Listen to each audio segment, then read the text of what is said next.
Next topic that is micro controller. ये second topic है अपना, और इसमें हम माइक्रो कंट्रोलर के कॉन्सेप्ट, डिजाइनिंग और इंटरफेसिंग की बात करेंगे। ठीक है, सबसे पहले बात करेंगे कि माइक्रो कंट्रोलर क्या होता है। माइक्रो कंट्रोलर और माइक्रो प्रोसेसर में क्या डिफरेंस है, ठीक है, इन दोनों में क्या बेसिक डिफरेंस है वो हम लोग समझेंगे, क्योंकि हमने लास्ट लेक्चर में माइक्रो प्रोसेसर कंप्लीट किया हुआ है। ठीक है ना, तो माइक्रो प्रोसेसर और माइक्रो कंट्रोलर में क्या डिफरेंस है वो चीज समझेंगे। चलिए स्टार्ट करते हैं with the definition. A single chip computer, क्या लिखा हुआ है, a single chip computer or a CPU with all the peripherals like RAM, ROM, input outputs, timers, ADC, etc. on the same chip।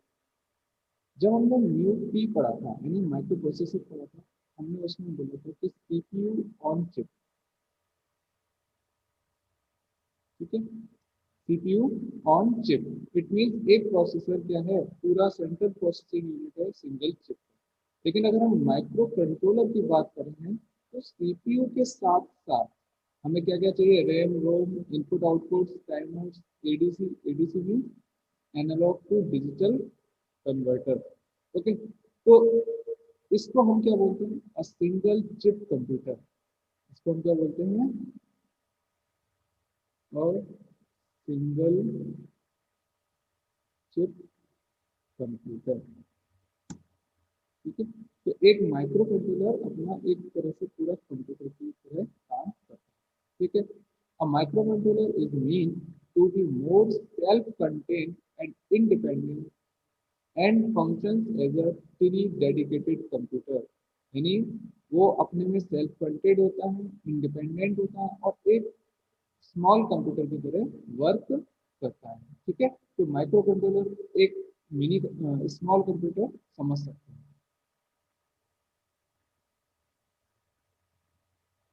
बात करते हैं features of 8051। हम जो micro controller यहाँ पढ़ रहे हैं दैट इज 8051। ठीक है, बहुत सारे माइक्रो कंट्रोलर्स अवेलेबल हैं, इनकी अलग अलग फैमिलीज अवेलेबल हैं। जो बेसिक हम लोग रीड आउट करते हैं that is 8051 micro controller. It is useful for small computing task, यानी छोटे छोटे वर्क के लिए इसको यूज किया जाता है। Adequate for many control and monitoring application, it means control और मॉनिटरिंग एप्लीकेशन के लिए सुटेबल है। पैकेजिंग मीन्स इसमें RAM, ROM, timers on chip ये सारे एक पैकेज में अवेलेबल होते हैं। Less power consumption, it means 8051 जब हम रन करते हैं तो उसकी रिक्वायरमेंट कम होती है। इजीली अपग्रेडेबल, हम इसको इजीली अपग्रेड कर सकते हैं। Cost per unit is less, मतलब एक यूनिट की कॉस्ट क्या है इसमें कम रहती है। यूनिट लाइट वाला यूनिट नहीं है ये, इस यूनिट की बात हो रही है। Availability of tools of microcontrollers such as Proteus, simulator and key compiler, ये इजीली अवेलेबल रहते हैं। एक सिमुलेटर आता है दैट इज Proteus एंड एक कंपाइलर आता है इस माइक्रो कंट्रोलर का दैट इज की कंपाइलर। ओके, तो ये इजीली ओपन सोर्स है, अपने इजीली अवेलेबल हो जाते हैं। तो ये हो गया अपने फीचर्स ऑफ माइक्रो कंट्रोलर। अब हम डिफरेंस देखते हैं, what are the differences between microprocessor and micro controller.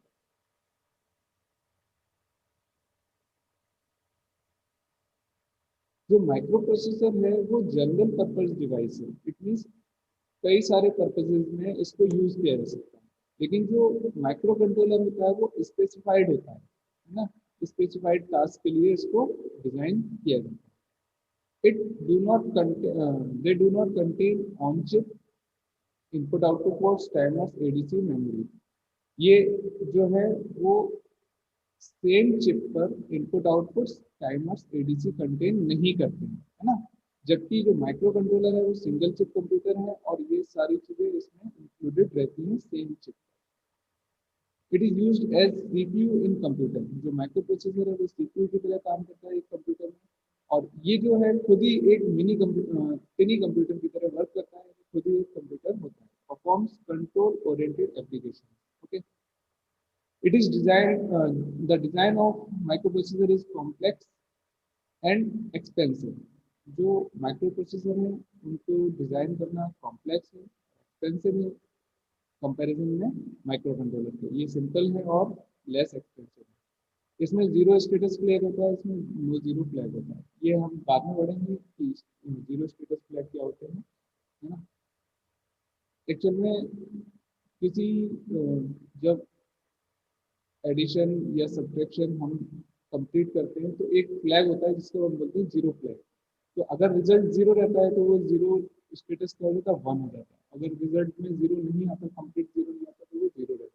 उसको हम बोलते हैं जीरो स्टेटस फ्लैग। आगे बात करें, अगर हम इसको आर्किटेक्चर बेसिस पे क्लासिफाई करना चाहें तो अपने पास दो बेसिक आर्किटेक्चर है, that is von Neumann architecture and Harvard architecture. इसमें क्या डिफरेंस होता है, यहाँ पर एक ही बस होती है। बस क्या होता है पहले ये समझें। बस होता है number of wires, number of wires, और बोल सकते हैं collection of number of wires. ठीक है, collection of number of wires को हम यहाँ बोलते हैं बस बोलते हैं। आपने कभी टीवी या कंप्यूटर खोला हुआ देखा होगा तो एक वाइट कलर की इस तरीके से पट्टी होती है जिसमें बहुत स्मॉल स्मॉल लाइंस बनी होती है, बहुत थिन लाइंस बनी हुई होती है। ठीक है, वो क्या है, वायर्स है। इस कलेक्शन को ही हम क्या बोलते हैं, बस बोलते हैं। And it is use for both data transfer and instruction फैचिंग। मतलब जो एक सिंगल बस है वही डेटा ट्रांसफर के लिए यूज हो रही है और वही प्रोग्राम यानी इंस्ट्रक्शन फैच करने के लिए यूज हो रही है। And it can not be perform at the same time, और ये दोनों चीजें एक ही टाइम पर परफॉर्म नहीं की जा सकती। ये वॉन न्यूमन आर्किटेक्चर। लेकिन अब क्या होता है, हार्वर्ड आर्किटेक्चर है जिसमें डेटा और इंस्ट्रक्शन बसेस अलग अलग होती है। ठीक है, and transverse will be perform simultaneously on both buses. Means data bus अलग होगी, इंस्ट्रक्शन या एड्रेस बस अलग होगी। ठीक है, इन दोनों को अलग अलग हम फैच कर सकते हैं और एक ही टाइम पर दोनों में डेटा ट्रांसफर कर सकते हैं। ठीक है, अगर और क्लासिफाई करें on the different basis, like अगर नंबर ऑफ बिट्स के बेसिस पर क्लासिफाई करें माइक्रो कंट्रोलर को, तो 8 bit micro controller, 16 bit micro controller और 32 माइक्रो कंट्रोलर। ओके, मीन्स ये है कि वो एट ए टाइम कितने बिट्स को हैंडल कर रहा है। मेमोरी, मेमोरी बेस्ड बात करें तो एम्बेडेड मेमोरी और एक्सटर्नल मेमोरी के बेस पर हम इसको क्लासिफाई कर सकते हैं। इंस्ट्रक्शन सेट्स की बात करें तो RISC and CIS instruction sets होते हैं जिनको जिसमें इसको क्लासिफाई किया जा सकता है।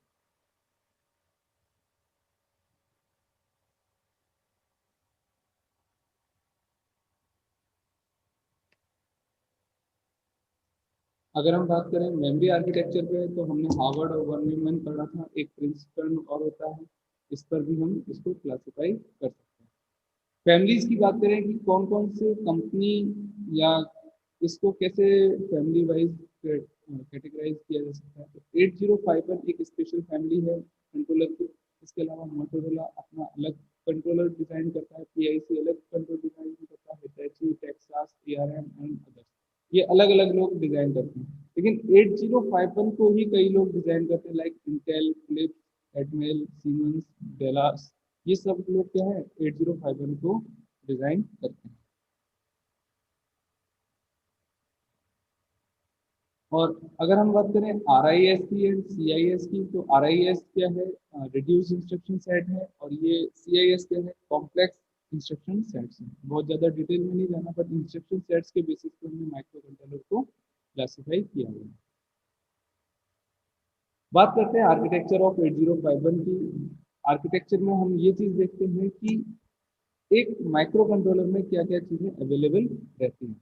लाइक CPU अवेलेबल होगा ही, क्योंकि हमने बोला था CPU के साथ हमें अदर रिक्वायरमेंट भी चाहिए, लाइक रोम भी चाहिए, रैम भी चाहिए, टाइमर्स भी चाहिए, इनपुट आउटपुट पोर्ट्स भी चाहिए, बसेस भी चाहिए, इसके अलावा इंटरप्ट भी चाहिए। ये सारी चीज़ें हमने उसमें पढ़ी थी। अभी स्टार्टिंग में हमने पढ़ा था कि CPU तो होना चाहिए, लेकिन बाकी सारी चीज़ें भी हमारे एक ही चिप पर डिजाइन होनी चाहिए, तब हम उसको क्या बोलेंगे, माइक्रो कंट्रोलर बोलेंगे।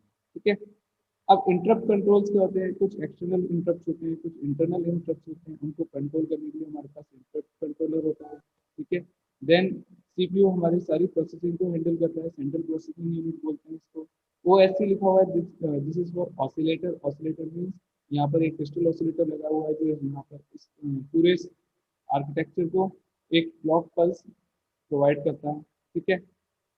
रोम ROM memory, RAM memory, read only memory है, ये रैंडम एक्सेस मेमोरी है। जो रोम का साइज अपने 8051 में होता है दैट इज 4 किलोबाइट, जिसको हम 4 KB इस तरीके से लिखते हैं। और 128 बाइट होता है अपना रैम का साइज। ठीक है। टाइमर्स इसमें यूज होते हैं, काउंटर इनपुट्स।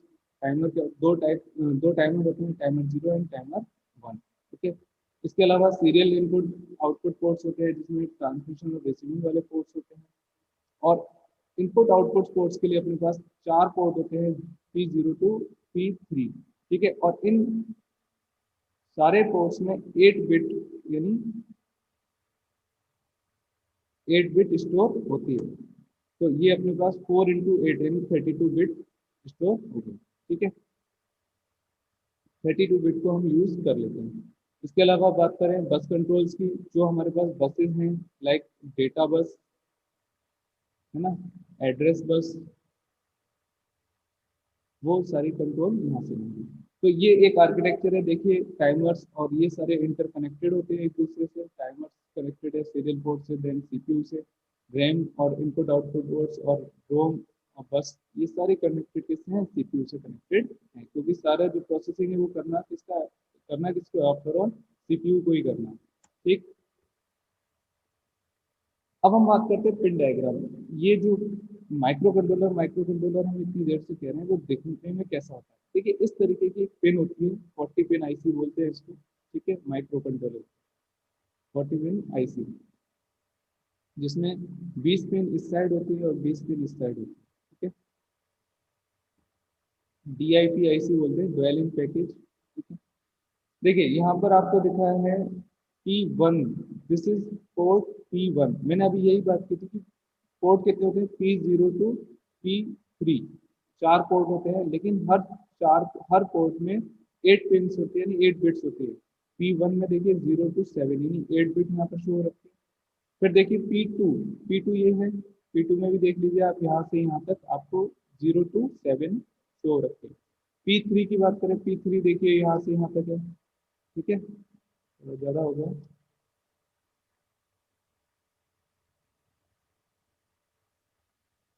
यहाँ से यहाँ तक है। इसमें भी 8 बिट्स हो गई, 0 to 7। सिमिलरली P0, ठीक है, तो P0, P1, P2 and P3, ये हर पिन का अपना अलग मीनिंग है और वो अलग फंक्शन में यूज हो रही है। ठीक है। ये तो हो गए इनपुट आउट अपने डेटा पोर्ट्स हो गए P0 to P7। Then pin number 9, ये 8 कंप्लीट हो गई यहाँ तक। Pin number 9 for reset. अगर हम जो भी प्रोग्राम इसमें लिखा हुआ है या जो भी डेटा स्टोर हो चुका है उसको पूरी तरह से रिसेट करना है, तो इस पिन को हम हाई कर देते हैं। देन पिन नंबर 10 की बात करते हैं। 10 और 11 की ये पेयर में वर्क कर रहे हैं। जो पोर्ट 3 की बात हो रही है यहाँ पर, है ना, पोर्ट 3 यहाँ पर है। पोर्ट 3 में जो 2 पिन होते हैं रेगुलर 0 और 1 पर, वो रिसीविंग और ट्रांसमिटिंग के लिए होती है। जब हम सीरियल कम्युनिकेशन करते हैं, है ना, सीरियल कम्युनिकेशन करते हैं, तो रिसीविंग और ट्रांसमिशन के लिए P30 और P31 यूज करते हैं। सिमिलरली इंटरप्ट की बात हो रही थी, हमारे पास 2 इंटरप्ट थे, इंटरप्ट 0 एंड इंटरप्ट 1। इन दोनों को हम लो रखते हैं इस पिन पर, तो हम इंटरप्ट 0 और इंटरप्ट 1 यूज कर सकते हैं। इंटरप्ट मैंने आपको बता दिया कि एक सिग्नल ही होता है, बट उसको प्रेफरेंस पहले दी जानी है जो रनिंग कोड है उसके कंपेरिजन। ठीक है। टाइमर्स हमने देखा था कि 2 टाइमर्स हैं, T0 एंड T1, ये 4th और 5th पिन पर है पोर्ट 3 के। देन रीड राइट ऑपरेशन अपने 6 और 7 पिन पर होंगे। एक्चुअल में है तो ये 7th और 8th पिन, बट काउंटिंग दिखने में 6 और 7 है, तो ये 0 से स्टार्ट हुई है। क्लियर। बात यहाँ तक कंप्लीट हो गया अपने 17 पिंस। देन 18 और 19 पर क्रिस्टल ऑसिलेटर कनेक्टेड है, जो इसको क्लॉक पल्स प्रोवाइड करा रहा है। देन पिन नंबर 20, यहाँ पर आपको ग्राउंड यानी बैटरी का नेगेटिव टर्मिनल यहाँ से कनेक्ट करना है, क्योंकि इस 8051 माइक्रो कंट्रोलर को भी रन करने के लिए सीपीयू सॉरी सप्लाई की जरूरत पड़ेगी। ठीक है, तो पिन नंबर 20 पर ग्राउंड है और पिन नंबर 40 पर वीसीसी है। ओके, देन हम बात करते हैं पिन नंबर 21 की। पिन नंबर 21 से 28 तक हमारे पास पोर्ट 2 है, और पोर्ट 2 में आपने देखा है यहाँ लिखा हुआ है 8 एडी 8। ठीक है, एडी 9 10 11। एडी क्या है, एड्रेस और डेटा दोनों इस पिन पर हम पैच कर सकते हैं। ये मल्टीप्लेक्स पिन हो रखी है एडी, ठीक है, एड्रेस और डेटा दोनों की मल्टीप्लेक्सिंग हो रखी है। सिमिलरली अगर हम बात करें 32 से 39 तक की, तो यहाँ पर भी आपके पास एडी 0 1 2 7 है, यानी 0 से 8 तक। क्लियर, तो यहाँ पर भी एड्रेस और डेटा मल्टीप्लेक्स हो रखे हैं। इसका पर्पस मैं बताऊंगा कैसे, क्योंकि इनको हम एड्रेस और डेटा दोनों में यूज कर सकते हैं। ठीक है, पिन नंबर 31 पर बात करें तो ई ए लिखा हुआ है और बीपी लिखा हुआ है। E A means external access, external access. ठीक है, इसके बारे में हम बात करेंगे। ए एल ई यानी एड्रेस लैच इनेबल, इसकी वजह से हम इनको डीमल्टीप्लेक्स करते हैं। ये जो मल्टीप्लेक्सिंग हो रखी है ना एड्रेस और डेटा की, अगर हम इसको लो कर देंगे तो हम इसको डीमल्टीप्लेक्स कर सकते हैं। ठीक है, and P S E N program store enable stop, ये पी एस ई एन के बारे में भी हम नेक्स्ट स्लाइड में पढ़ रहे हैं। तो ये एक कंप्लीट डिस्क्रिप्शन है किसका, पिन डायग्राम ऑफ 8051 का। ओके, इंपॉर्टेंट पिन नंबर हम देख लेते हैं। पिन नंबर 29 है, पिन नंबर 30 और pin number 31। 29 that is PSEN stands for program store enable, PSEN, तो programme store enable. It is output active low pin. आप इसमें देखेंगे प्रीवियस वाले में, यहाँ पर इस पर बार लगा होगा, ये बार लगा हुआ है। इस पर बार लगा हुआ का मतलब ये है जब इस पर आप जीरो सप्लाई देंगे, जीरो बिट देंगे, तब ये हाई होगा, क्योंकि बार लगा हुआ है तो इस जीरो का क्या हो जाएगा, कॉम्प्लीमेंट हो जाएगा। ठीक है, 1 हो जाएगा। तो जब हम इसको जीरो देंगे तब ये एक्टिव होगा। ठीक है, यानी लो पिन एक्टिव लो है, इसका मतलब लो बिट देने पर ये एक्टिव होगा। This is use to read external memory in 8031, हाँ एक्चुअली ये 51 होगा, in 8051 based system where external ROM holds the program code. This pin is connected to the OE pin, zero E pin of the Rome.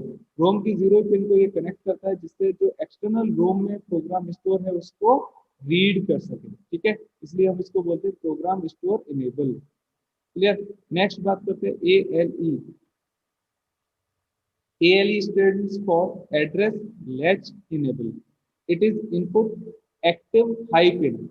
It means जब हम इसको high value देंगे तब ये active होगा। अब प्रीवियस में एक बार वापस देखें, यहाँ देखिए AE पर ये गलत लगा हुआ है, प्रोग्राम पर यहाँ पर बार लगा होता है। ठीक है, ALE पर हम एक्टिव हाई सिग्नल देंगे तब ये एक्टिव होगा, अगर लो सिग्नल देंगे तो ये प्रोग्रामिंग करेगा।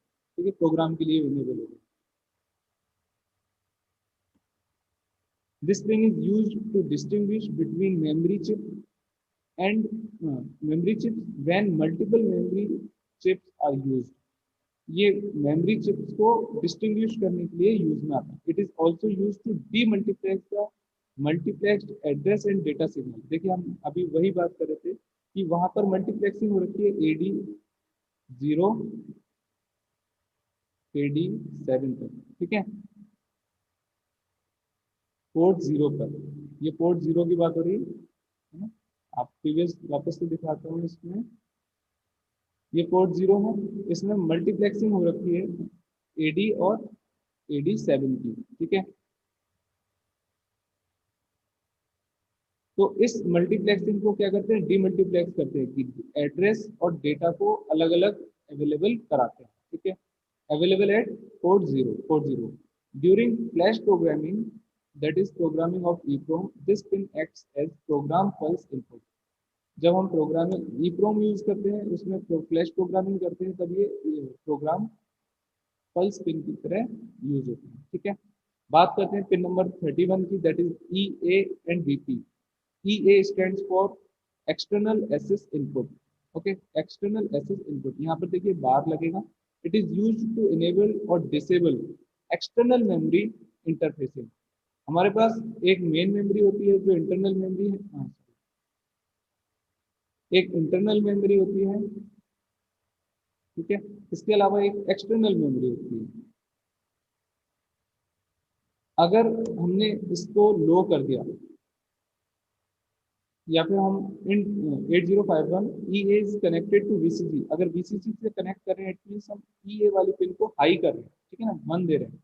It comes with on chip ROM to store program. It means ये किसको एक्सेस करेगा, इंटरनल मेमोरी को एक्सेस करेगा, पहले इंटरनल मेमोरी को ही एक्सेस करेगा। For other family members such as 8031 and 8032 in which there is no on chip ROM, जो दूसरी फैमिली होती है लाइक 8031 एंड 8032 में, यहाँ पर ये ऑन चिप रोम नहीं होती, इसलिए हम ई ए को ग्राउंड कर देते हैं। ठीक है, ग्राउंड करने से क्या होगा, हम डायरेक्ट एक्सटर्नल मेमोरी को एक्सेस करेंगे। Okay,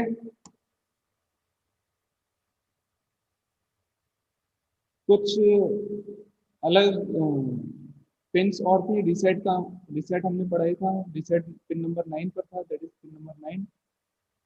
Applying a high pulse to this pin, the microcontroller will reset and terminate all activities. जो भी वर्किंग चल रही है उन सबको डीएक्टिवेट कर देगा और अपनी प्रीवियस पोजीशन पर आ जाएगा। जैसे पहला इसका स्टेप इनिशियल कंडीशन में था, वो उसी पोजीशन में आ जाएगा। तो रिसेट का पता ही है अपन को। अब पोर्ट 0 टू पोर्ट 3 हम लोगों ने देख लिया कि there are 8 bit bidirectional input output ports. Okay, हर पिन के अंदर 8 हैं, 8 बिट है। ठीक है, port 0 does not contain any internal pullups, मतलब पोर्ट 0 में कोई स्पेसिफाइड पुलअप्स नहीं है। Alternate function of port 3 are, port 3 पर हमने देखा था रिसीविंग एंड ट्रांसमिशन वाला, इंटरप्ट्स वाला, टाइमर्स वाला, रीड राइट वाला ऑप्शन अवेलेबल है। ठीक है, एक्सटीएल क्या है, connected to oscillator amplifier. VCC जो पिन नंबर 40 पर है, that is supply voltage. VSS circuit ground potential, that is pin number 20। Okay, ये अपना पिन डिस्क्रिप्शन है। आपको अगर आप कहीं सर्च भी करोगे तो काफी डिटेल में आपको मिल जाएगा। अगर हम मेमोरी की बात करें तो जो मेमोरी ऑर्गेनाइजेशन है इस माइक्रो कंट्रोलर में, वो code memory, external memory, on chip memory, internal memory, special function register, machine cycle, ये सारे क्या है क्लासिफिकेशन है जो अवेलेबल रहते हैं। आप देखिए 805, ये 8052 का मेमोरी ऑर्गेनाइजेशन दिखाया हुआ है, जिसमें देखिए इंटरनल मेमोरी दे, इंटरनल रैम दे रखी है, स्पेशल फंक्शन रजिस्टर्स दे रखे हैं। इंटरनल कोड ये ऑप्शनल होता है, अवेलेबल हो या नहीं हो, और एक्सटर्नल रैम और एक्सटर्नल कोड आपको अवेलेबल है। मतलब ये एक्सटर्नली हम इनको कनेक्ट कर सकते हैं। ठीक है, इसलिए इनको अलग से एक्सटर्नल रोम रैम यूज करते हैं, बोलते हैं ना। कोड मेमोरी की बात करें, कोड मेमोरी क्या है, इट होल्ड्स एक्चुअल 8051 प्रोग्राम। जो 8051 में हमने कोडिंग की है वो सारी कहाँ स्टोर होगी, कोड मेमोरी में। और ये लिमिटेड कितनी होती है, limited to 64 kilobyte, may be both internal और एक्सटर्नल। ये कोड मेमोरी इंटरनल और एक्सटर्नल दोनों टाइप की हो सकती है। अगर एक्सटर्नल रैम की बात करें, स्लो एसेसिंग स्पीड होती है। अगर हम एक्सटर्नली कोई रैम यूज कर रहे हैं तो स्लो एसेसिंग स्पीड है, इट गेन्स इन क्वांटिटी। इसकी लिमिट क्या होती है, इसकी भी 64 किलोबाइट हो सकती है ना। ऑन चिप मेमोरी को अगर हम क्लासिफाई करें, ऑन चिप मेमोरी मीन्स जो माइक्रो कंट्रोलर की चिप पर ऑलरेडी इनबिल्ट आती है, उसकी बात करें। It refers to that memory that physically exist on the micro controller itself, मतलब माइक्रो कंट्रोलर की चिप में ये ऑलरेडी अवेलेबल होती है। It has two types, internal RAM and special function register. Internal RAM 128 byte और special function register भी 128 bytes के होते हैं। और टोटल अपने पास कितनी हो गई, 256। ओके, और यहाँ लिखा हुआ है equal memory for RAM and एसएफआर, that is 128 bytes. अगर हम इसको फर्दर क्लासिफिकेशन देखें, या हम कह सकते हैं इसका ऑर्गेनाइजेशन देखें, तो यहाँ देखिए 00 से स्टार्ट हुआ है और 7F तक, ये होगी अपनी रैम। ओके, क्योंकि ये पूरी कंप्लीट कितनी है 128 बाइट। इसके अलावा स्पेशल फंक्शन रजिस्टर देखें तो ये अपने आप में 128 बाइट्स। ठीक है, 0 0 to 7 है। अब देखिए 0 0 से 2 8 तक ये होते हैं, सॉरी 1 8 तक होते हैं अपने रजिस्टर बैंक। रजिस्टर बैंक अपने पास चार हैं, रजिस्टर बैंक 0 1 2 एंड 3। और इसको भी अगर हम क्लासिफिकेशन देखें तो हर बैंक में 8 रजिस्टर्स हैं, 8 बिट हैं। R01 R02 R3 R4 R5 R6 and R7। अब इनको यूज कैसे करते हैं, जीरो बैंक का जीरो है तो 0 0, जीरो बैंक का 1 है तो 0 1, इस तरीके से इनकी एड्रेसिंग की जाती है। ठीक है, ये अपने पास बिट्स हैं 0 0 0 to 7 है। ओके, और जनरल रैम जो है वो 30 से 7F के बीच में होती है। अब ये जो कोडिंग है ना, ये सारी हेक्साडेसिमल में लिखी हुई है। हम लोगों ने नंबर सिस्टम डिजिटल इलेक्ट्रॉनिक्स में पढ़ा हुआ है, उसमें बाइनरी नंबर सिस्टम और decimal number system, octal number system और hexadecimal number system. Okay, hexadecimal में जो इसका बेस होता है वो क्या होता है, हेक्साडेसिमल की बात कर रहा हूँ, हेक्साडेसिमल। ठीक है, इसका बेस कितना होता है 16, क्योंकि इसमें जो डिजिट्स आती हैं वो 0 to 9 होता है और A to F होता है, यानी 0 से 10 तक तो ये हो गए है ना, और फिर 11 से 15 तक ये हो गए। तो ये टोटल 16 होती है, 16 बिट्स होती है, इसलिए ये 8 आ रहा है। ठीक है, कुछ स्पेशल फंक्शन रजिस्टर्स की बात करें अगर, जो हमने 128 बाइट का देखा है, that is accumulator, B registers, program status word, stack pointers, data pointer, ports 0 to 3, timers and control registers. Okay, हम इसमें सबसे ज्यादा इंपॉर्टेंट देखिए एक्यूमुलेटर क्या होता है, पहले ये समझ लेते हैं। एक्यूमुलेटर एक स्पेशल फंक्शन रजिस्टर है, जो भी रिजल्ट होगा, जो भी ऑपरेशन परफॉर्म होगा, तो सबसे पहले रिजल्ट कहाँ स्टोर होगा, एक्यूमुलेटर में स्टोर होगा। ठीक है, बी रजिस्टर एक सपोर्टिंग रजिस्टर है जिसमें हम डेटा स्टोर कर सकते हैं, डेटा मैनिपुलेशन के लिए हम उसको यूज कर सकते हैं। सबसे ज्यादा इंपॉर्टेंट आपके programme status word, stack pointer और डेटा पॉइंटर, इनको थोड़ा डिटेल में हम रीड आउट करते हैं। बात करते हैं हम प्रोग्राम स्टेटस वर्ड की। प्रोग्राम स्टेटस वर्ड क्या है, it contains status bits, it contains status bits that reflect the current CPU state. मतलब अभी जो वर्क हुआ उसके बाद जो सीपीयू की स्टेट क्या है उसको कैसे डिफाइन करेंगे हम, PSW that is program status word से डिफाइन करेंगे। Okay, in 8051 variants provide one special function register that is called PSW। ये स्पेशल फंक्शन रजिस्टर है, अभी हमने पढ़ा था। with this status information the 251 provides two additional status flag। ये 251 variants हैं जो एक स्टेटस फ्लैग को एक्स्ट्रा शो करता है, that is Z and N, that are available in second special function registers called PSW1। Zero flag और नल flag, I think ये नल flag होगा, negative flag, sorry, zero flag and negative flag ये अपने PSW1 में होता है। ये हम केवल PSW की बात करें, यहाँ पर PSW1 और अवेलेबल रहता है। ठीक है, जिसमें जीरो फ्लैग और नल नेगेटिव फ्लैग अवेलेबल होता है। अब हम बात करते हैं PSW रजिस्टर्स की। देखिए ये 8 बिट रजिस्टर होता है, यहाँ देखिए बिट 0 से बिट 7 तक, यानी 8 बिट रजिस्टर है। तो बिट 0 पर होता है सबसे पहले P, फिर UD, फिर OB, फिर RS0, RS1, FO, AC और CY। इनका मीनिंग समझ लेते हैं सबका क्या होता है। देखिए सबसे पहले बात करते हैं P की, दैट इज पैरिटी फ्लैग।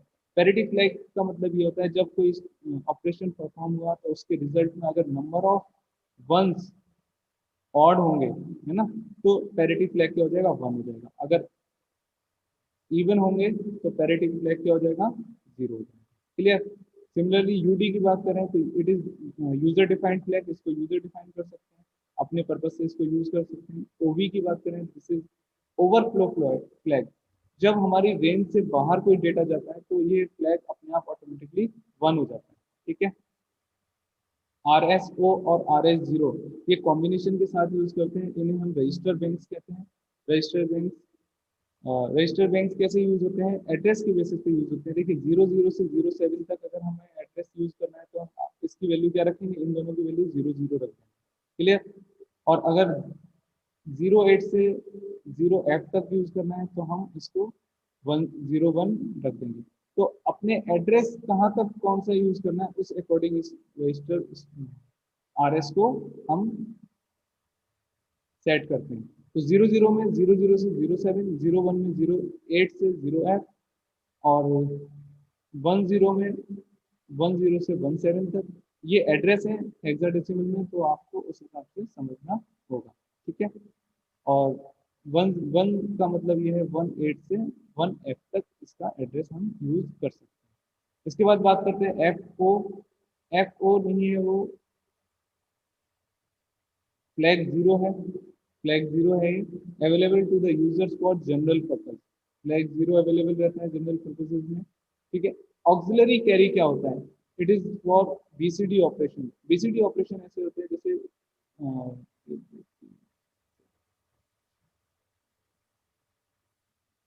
आप 8 बिट एडिशन कर रहे हैं कोई, है ना, BCD में 8 बिट एडिशन कर रहे हैं। जब बी, ये जो बिट है B0, B1, B2 and B3, B4, B5, B6 and B7, तो ये 8 बिट एडिशन है। ठीक है। जब B3 बिट से कोई कैरी B4 पर जाती है तो उस कैरी को हम क्या बोलते हैं? ऑक्सिलरी कैरी बोलते हैं। ठीक है। B3 से B4 तक। और अगर B7 के बाद कोई कैरी आती है तो हम उसको क्या बोलते हैं? कैरी बोलते हैं, डायरेक्ट कैरी बोलते हैं। तो जब कैरी B7 के बाद आएगी तो कैरी फ्लैग 1 हो जाएगा, और B3 से B4 पर आएगी तो ऑक्सिलरी कैरी 1 हो जाएगा, एल्स ये दोनों क्या रहेंगे? 0 रहेंगे। ठीक है। तो ये स्टेटस वर्ड है कि इस प्रोग्राम के बाद क्या स्टेटस है अपने CPU का। ठीक है। नेक्स्ट बात करते हैं स्टैक पॉइंटर। स्टैक आप समझते होंगे, जैसे स्टॉक होता है वैसे स्टैक रजिस्टर होते हैं ना। मेमोरी को क्लासिफाई किया जाता है। ठीक है। Stack is a section of RAM. RAM का एक सेक्शन है, इस रैंडम एक्सेस मेमोरी का एक सेक्शन है। It is used by the CPU to store information such as data और memory address on temporary basis. इसमें टेम्परेरी बेसिस पर डेटा और मेमोरी एड्रेसेस को स्टोर किया जाता है। The CPU needs this storage area considering limited number of registers. देखिए, अपने पास जो रैम है वो 00H से 0007 तक है। ठीक है। इसमें क्लासिफाई किया हुआ है 00 से 1F तक। अपने पास 3 बैंक रजिस्टर्स हो गए, रजिस्टर बैंक 0, 1, 2 एंड 3। ठीक है। इसके अलावा जो 30 से 7 तक, 07 तक है, वो स्क्रैच पैड है जो रीड राइट ऑपरेशन में वर्क करता है। इसके अलावा बिट एड्रेस अलग है 20 से 2F तक। क्लियर। अब हम स्टैक पॉइंटर को समझें। स्टैक पॉइंटर क्या होता है? स्टैक तो समझ गए कि ये मेमोरी अरेंजमेंट है। Stack pointer points to the last use location of the stack. यानी इस स्टैक में लास्ट में हमने कौन सी लोकेशन यूज की है उस एड्रेस को स्टोर करके रखा है। ठीक है। when data is pushed onto the stack pointer is incremented by 1। अगर डेटा इसमें पुश किया गया है, मतलब इसमें इंसर्ट किया गया है, तो स्टैक पॉइंटर की वैल्यू क्या हो जाएगी? स्टैक पॉइंटर प्लस 1, जो प्रीवियस वैल्यू थी उसमें प्लस 1 हो जाएगा। when push is executed the content of the register are saved on the stack and SP is incremented by 1।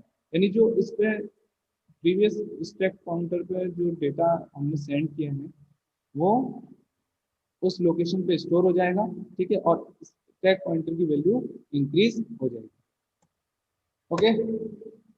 Similarly popping case में क्या होगा? स्टैक पॉइंटर जो है वो डिक्रीज हो जाएगा, स्टैक पॉइंटर -1। पॉपिंग का मतलब होता है कोई डेटा यहाँ पर स्टोर है, हमने इसको पॉप कर लिया और ये स्टैक पॉइंटर एक शिफ्ट नीचे हो जाएगा, तो ये डिक्रीमेंट हो जाएगा। क्लियर। तो जैसे बकेट में हम सामान रखते हैं उसी तरीके से स्टैक पॉइंटर को हम यूज करते हैं। अगर ऊपर वाला सामान हटा दिया तो हमारा जो पॉइंटर है वो नीचे शिफ्ट हो जाएगा। कोई सामान पुट कर दिया अंदर उसमें तो वो स्टैक पॉइंटर ऊपर की तरफ यानी एक इंक्रीमेंट हो जाएगा। ठीक है।